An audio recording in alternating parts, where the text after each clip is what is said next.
media keeps hiding their defense of Biden. Our video of the day comes to us from Chuck Todd, who melted down over claims that the media covered up Joe Biden's decline to mush. Roll it, Theo. This is not a media failure. This is a failure of the Democratic Party. And I just sort of the virtue signaling that some people have done to try to say that the media missed this story. They didn't miss this story. David Ignatius wrote, I just refuse to accept this stupid premise because it's a right-wing, manufactured right-wing premise in order to stain the media. Sorry, Chuck, you guys don't need help staining yourselves.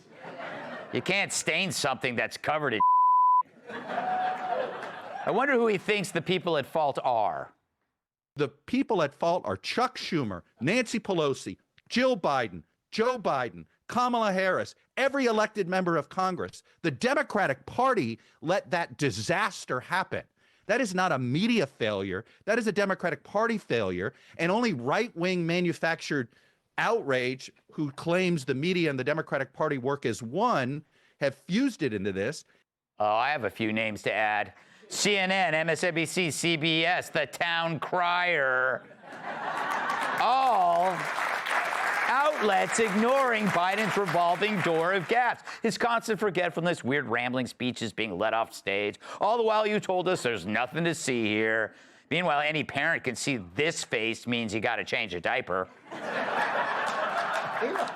I learned that.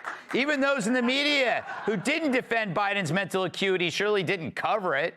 And this refusal to acknowledge the truth is a betrayal of it. Meanwhile, what is this right-wing outrage you speak of? Hell, we were the only ones pointing out what every American could see. Joe Biden was a mess. If you didn't see Biden had dementia, you have dementia. Or is it your argument that you got outsmarted by a dementia patient? Nah, you just look the other way. So, Chuck, like your receding hairline, the more you try and pretend it's not there, the more we can see it.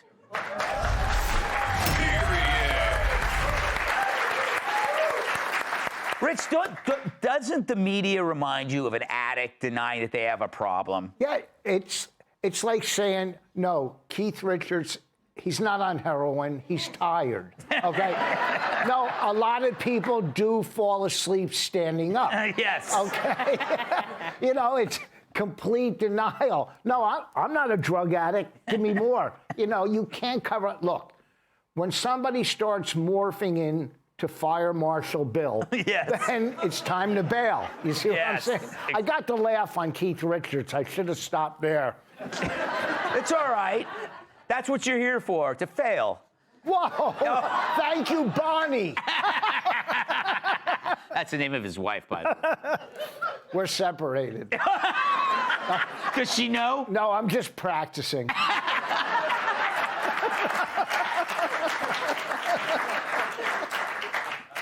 Emily, if they just admitted their role, wouldn't they feel better about it? Living in denial just makes you restless, irritable, and weak. Yes, and what I laugh at is that his denial of their collaboration and you know, co-conspirator position with the Democrat Party is the fact that he's just admitting to incompetence then. Because Yes. it's either one or the other. Because you are an incompetent journalist if you take everyone at their word, which he is saying they're doing. He's basically saying, but it was the script I was given. It's Yes. not my fault. They wrote the script. So they failed ever to push back, to ask a question about cognition, digging deeper. Joe, what did you mean by that mumble? What did you mean, Mr. President, by shaking hands with the dark and the invisible? There was zero actual use of their position of journalism, of representing. Remember, they're supposed to represent the American people in terms of seeking the fact-finding, investigating. So all he is admitting to is being on his knees and swallowing the script. Oh, Emily. Tyrus, that filthy woman has a point. I'm glad you brought that up because that she's- type of language is really inappropriate. You know, this is a family show. Yeah, we have the Girl Scouts here in the audience. Change seats, please? We're gonna have to cancel the petting zoo for after the show. But she is right though. He's saying we're not sneaky, we're just stupid. That would be giving him too much credit. Yeah. I think if you watch the rest of it, he also threw his teammates under the bus, saying that they weren't journalists. Yeah. They weren't journalists. They're pundits. Yeah, you know, I think he should get used to working from home. I think that's. Yeah. Maybe work on that Amazon order collective thing you got on the wall. Maybe try putting up a baseball poster or something, bro. Like, you're just a hot mess. But they didn't miss anything. We have to stop doing this. They didn't miss, they hid. Yeah. Knowingly and willingly. They were excited to do it. They were proud to do it because they were martyrs. Mm-hmm. They knew it was better for the American people.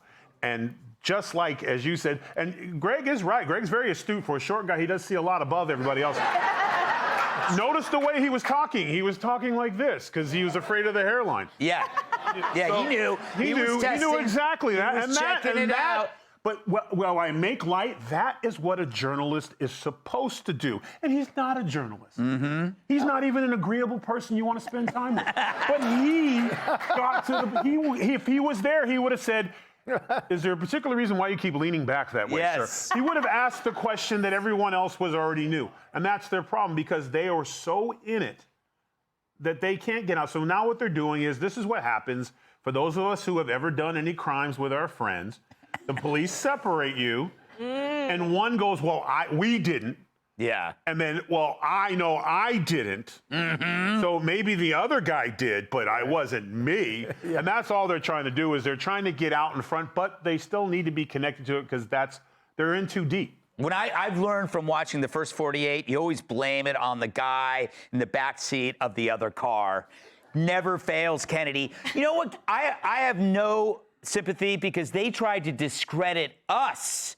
Now it's our turn to discredit them, but they've discredited themselves. Yeah, but he was also trying to discredit his employer. He was saying that it was MSNBC and CNN. But Jake Tapper was one of those people pushing back on Republicans who dared say, there's something wrong with the president, or the vice president, because in 2020 he hadn't ascended to the Oval Office yet. And Jake Tapper was one of those people saying, "Are you a doctor? Yes.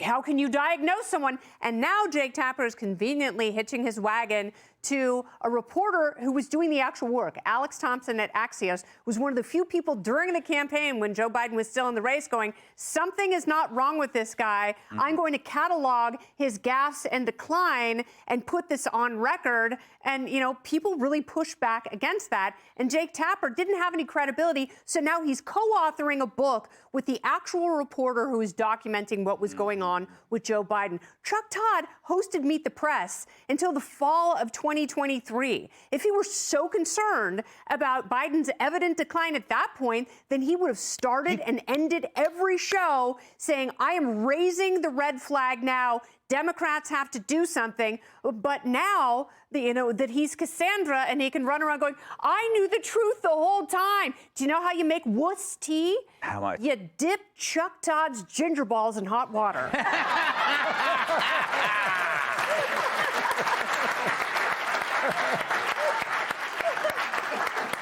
I'm going to try that when I get home.